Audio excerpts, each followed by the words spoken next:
Hey guys, I'm Evan. Welcome to Country View Solar. And today we're going to be installing the 12,000 XP. So we're going to be going from 7,600 watts to 12,000 watts. So almost twice as much power as we had previously. So we're going to start off installing the EG4 wall mount battery and the conduit box. Now behind this wall, behind this drywall, there's actually 3/4 inch plywood, so I can mount anywhere on this surface. But this battery will be sitting on the concrete floor. It's not going to put any weight on the wall. The bracket's just going to keep it from tipping over. It's just going to hold it in place.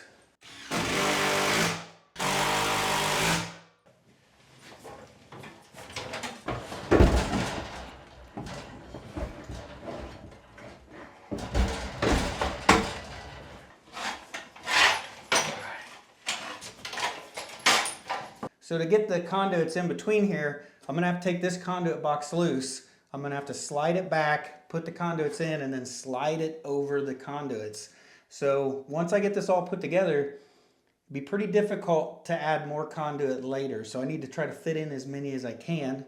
I know I need at least 3, or ideally, I need one for the power coming in from the grid, and I need power going out to our breaker panel.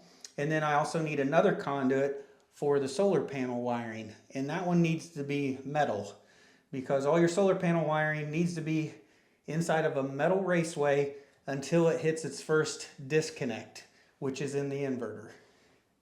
Well, you can see this conduit right here is going to intersect one of these previously drilled holes. Now that one goes over that hole and just intersects, touches this other hole. So nothing's really working out here. So I did end up redoing the battery bracket, and I tried to lower it as far as possible. I really didn't get much. I only got about 1/4 of an inch more. Didn't really gain me anything. So there's really not a good solution to this except purchasing a new end cap, and I don't want to have to wait for one. So what I'm going to do is I'm just going to go ahead and do my best to put some conduits in here. There probably will be a little bit of a previous hole showing, but I'll try to do my best to cover that up.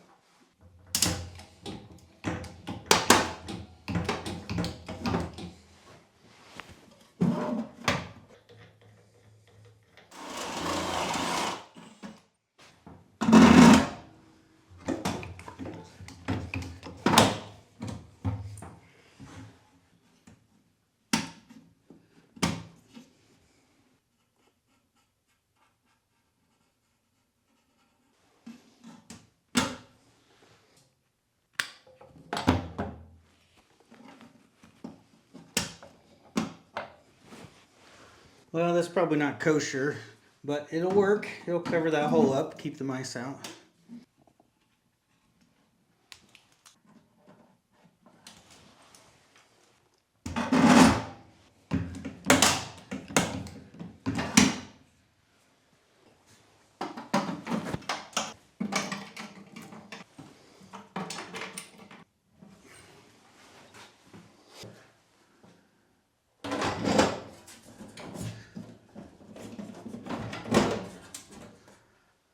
So I've got one 1-inch conduit. It's metallic, and I'll be using that for the PV wiring. And then I've got two 2-inch conduits, and I'll use those for the power wiring. But before we mount the inverter, I've got one more battery that I need to unpack and get mounted on the wall.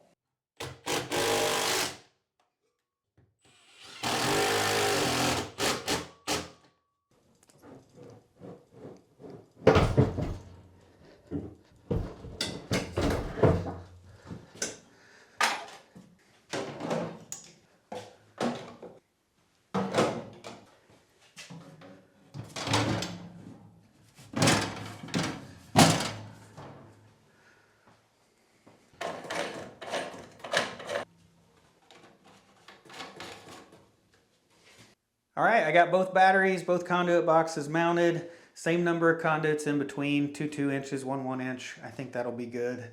And I think I'm to the point of mounting the 12,000 XP. So I just need to get the wall mount bracket up here, the correct height, and then we'll see if we can get it hung on the wall. And it weighs, I think it weighs close to 100 pounds. So it's a heavy one.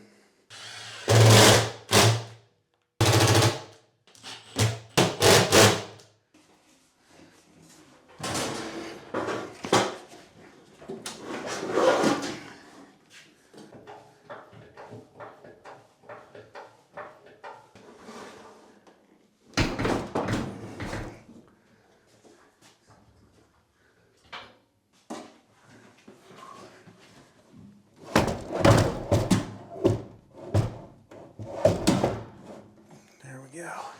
It's on the bracket.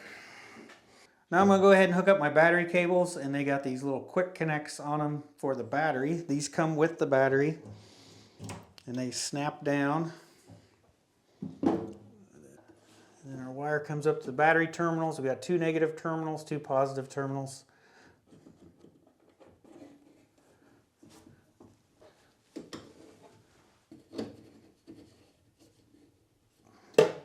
So that first set of battery cables I had used before, so it already had ferrules put on the end. And this new battery has a new cable, and it comes like this. There's nothing here on the end. It's just basically cut and ready for you to peel off this piece of rubber. And what you need to do is put on a ferrule like this.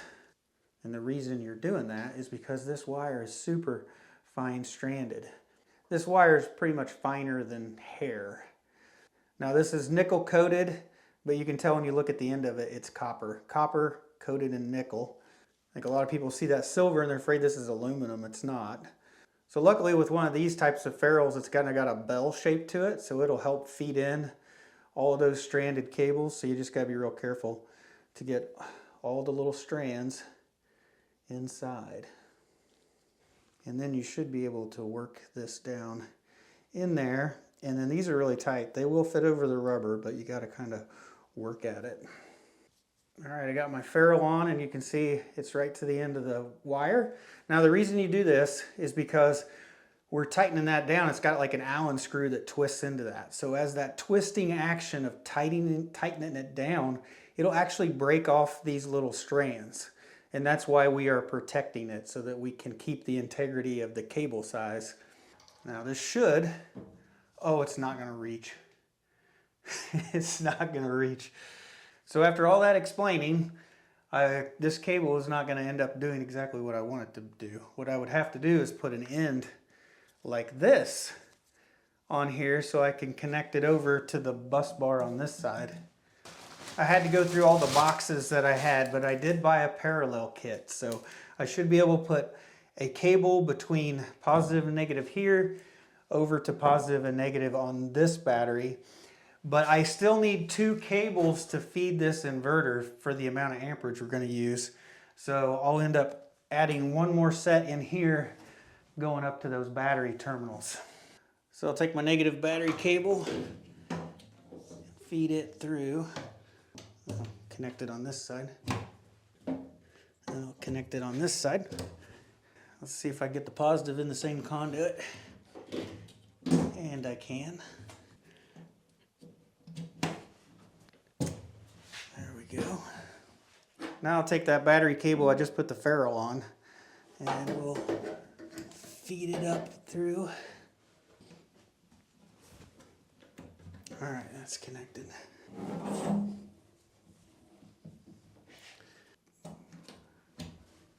That's plugged in.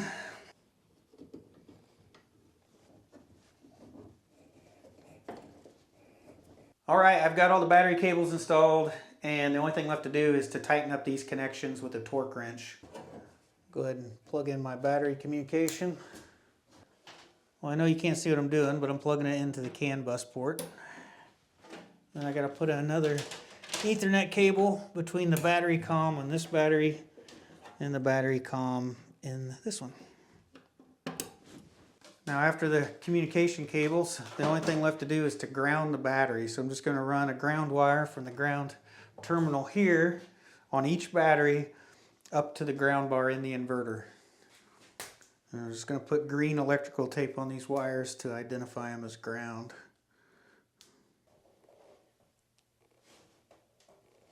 So now that I got the battery installation complete, next thing to do is focus on the AC power side. So first thing to do is I've got my grid breaker here, my grid connection. This is a 100 amp breaker, and I need to feed wire from it over to the grid connection on the inverter.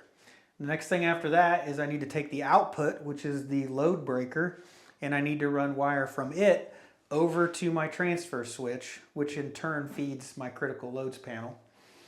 And then I've also got a few connections down here, which is for a generator, and I need to take wire over to the generator input.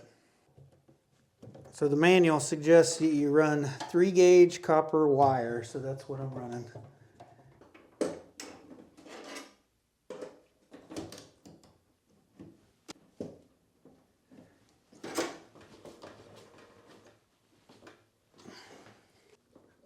This wiring here is number 6 wire. This is for my generator connection.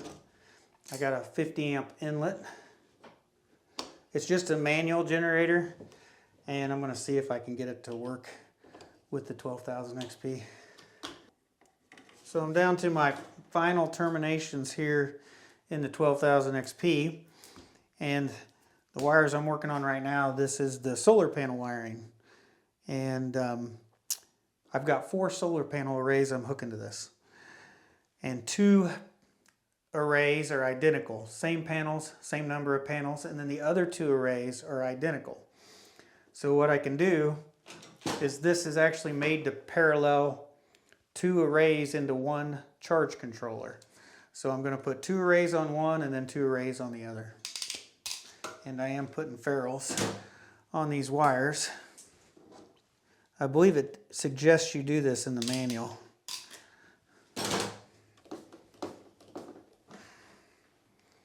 You can see we've got 4 sets of solar panels wired up. We got number 3 copper on the grid connection.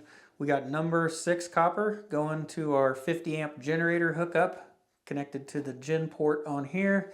And we got number 3 copper coming out of the load breaker, which is the output. Neutrals are landed on the neutral bar. We've got grounds on the ground bar, and then we do have this system grounded.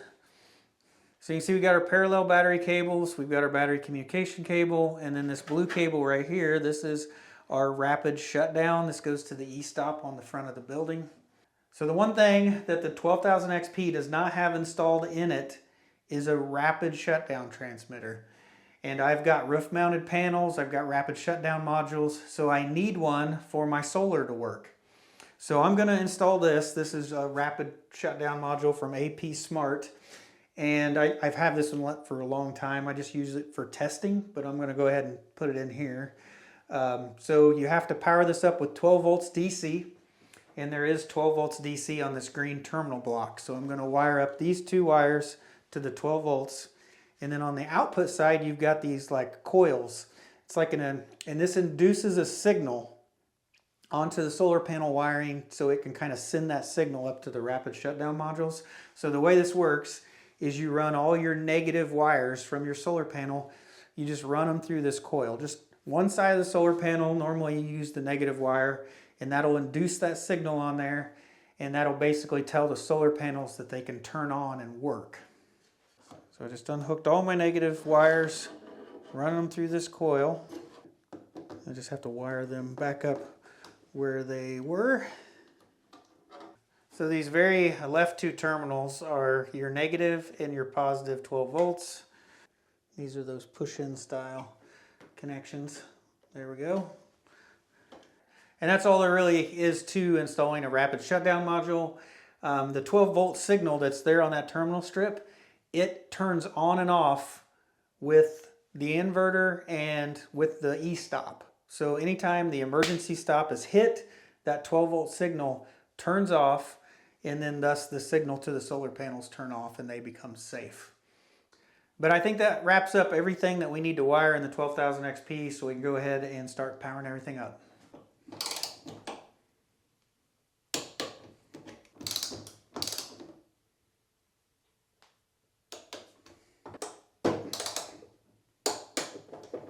So I've got all the battery breakers on, I've got the breaker up there on, and everything's addressed. I'm gonna go ahead and power this one up, and then I'll power this one up.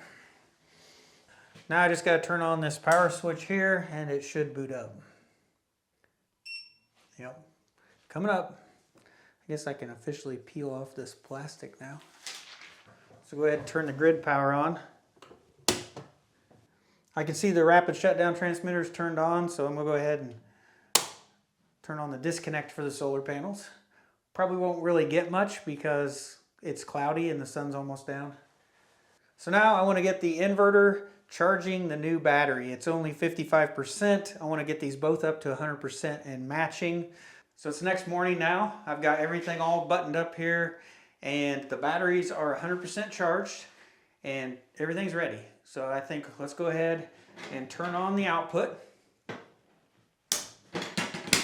And now we'll switch over to solar. There we go. So now that we've got the 12,000 XP sending power over to the house, I've got one more thing that I need to do. So I'm down here in the basement of the house, and previously the EP Cube did not produce enough power to really power everything very well. So I ended up powering 2/3 of the house with the EP Cube in this panel, and then I powered the other third of the house with the 6,000 XP in this critical loads panel here. But the problem is the 6,000 XP is still down here. I don't need it anymore. So it's powering this panel right here. And what I'm planning on doing, I'm going to switch this interlock. And when I switch it, instead of running off the 6,000 XP, it'll now be running off of the 12,000 XP. There we go. And there we go. We are now switched off. The entire house is running on the 12,000 XP, and now that gives me the opportunity to take this inverter out also, and you can see we've got another wall mount battery down here. So we're going to reuse this wall mount battery and we're going to add it into the solar power room. Now the 6,000 XP, this thing has been rock solid. It hasn't given me any problems whatsoever. So I do plan on definitely reusing this inverter over on the farm side to power up one of the barns. So I'll just go ahead and power this down, power the battery down. So the major test for powering this house is to be able to run the oven, the dryer, and the air conditioner all at the same time. And I'm pretty sure we're going to be able to do it. All right, dryer's going. To turn the heat on. Okay, there goes the air conditioner. And now we kicked on the oven. All right, you can hear the fans are running, and we are outputting 7,736 watts. Still below the 12,000 watts, so it's running everything just fine. We actually have almost 8,000 watts of solar coming in. It's a nice sunny day outside. And so we're powering all the loads with the solar, so that's great. Now the 12,000 XP, this is an off-grid inverter is what it is considered, because it doesn't feed back the grid, try to zero your meter, try to sell back power. It can't do any of those things, which makes it cheaper. I'm not sure what the price is right now. I think when I bought it, it was about $2,500. I'll put the price up on the screen. But you can get this for about half the cost of one that is grid interactive, one that you have to have a power company agreement to be able to really sell back power and to zero your meter. This you don't need no power company agreement because it doesn't backfeed, and it's half the cost. But still, the cool thing about it is if this doesn't produce enough power, it can take 100 amps, 2,400 watts from the grid, and it can switch and pass it through. So I can run 100 amps over to the house. It'll just pass through the inverter to the house.